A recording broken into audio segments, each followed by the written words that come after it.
There is a simple truth that I've come to understand through many years of practice. Obstacles are not meant to stop us. They are meant to teach us. Let me share with you a story from my early days at the monastery, when I was learning not just how to meditate, but how to truly live. One morning, I set out on a journey to a distant mountain where I had heard there was a rare flower that bloomed once a year. Many monks had spoken of its beauty, and I was eager to see it with my own eyes. But to reach the mountain, I would have to cross a river, one that had been swollen by recent rains. The river was known to be treacherous at times, its waters fast-moving, and its rocks slippery. But I was determined to see the flower.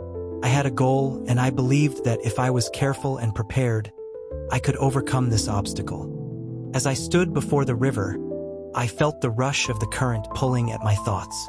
I could feel the fear rise within me, the fear of the unknown, the fear of slipping, of failing. I thought to myself, how can I cross this river safely? But then I remembered something my teacher had told me long ago. The stone does not fight the river. It simply allows the water to flow around it. I realized then that my approach had been wrong. I was thinking of the river as an obstacle to overcome, when in reality it was part of the path. It wasn't something I needed to defeat. It was something I needed to work with. So, I took a deep breath and stepped into the river, not rushing, but allowing myself to feel each step. The water was cold, and the rocks were uneven beneath my feet. But instead of focusing on the challenge, I focused on the flow of the river.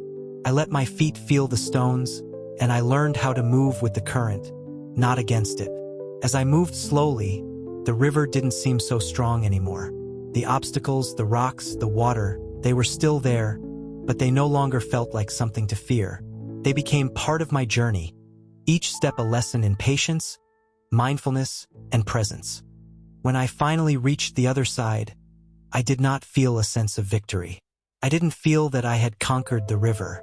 Instead, I felt deep gratitude for the river, for the stones, and for the lesson it had taught me. You see, life is much like that river. Every day we are faced with challenges, obstacles that seem too big, too overwhelming. But the truth is, these obstacles are not meant to stop us. They are simply part of the path, guiding us to become stronger, more mindful, and more aware. In my early years, I believed that overcoming obstacles meant defeating them, fighting against them, pushing through them with sheer force. But what I have learned is that true strength comes not from fighting, but from yielding. When we stop resisting the flow of life, we start to see that we are not alone in our struggles. Life flows around us, and with patience and understanding, we flow with it. The stone does not fight the river. It simply exists in the flow, and in that stillness, it becomes part of something greater. So, when you face an obstacle in your own life, remember this: don't fight it. Don't struggle against it. Step forward with calmness, with patience, and with the understanding that it, too, is part of your journey. Let the flow of life guide you, and you will find that you are stronger than you ever imagined. If you have ever faced an obstacle that felt impossible to overcome, I encourage you to take a step back and reflect. How can you work with the challenges in your life rather than against them? Remember that obstacles are not your enemies.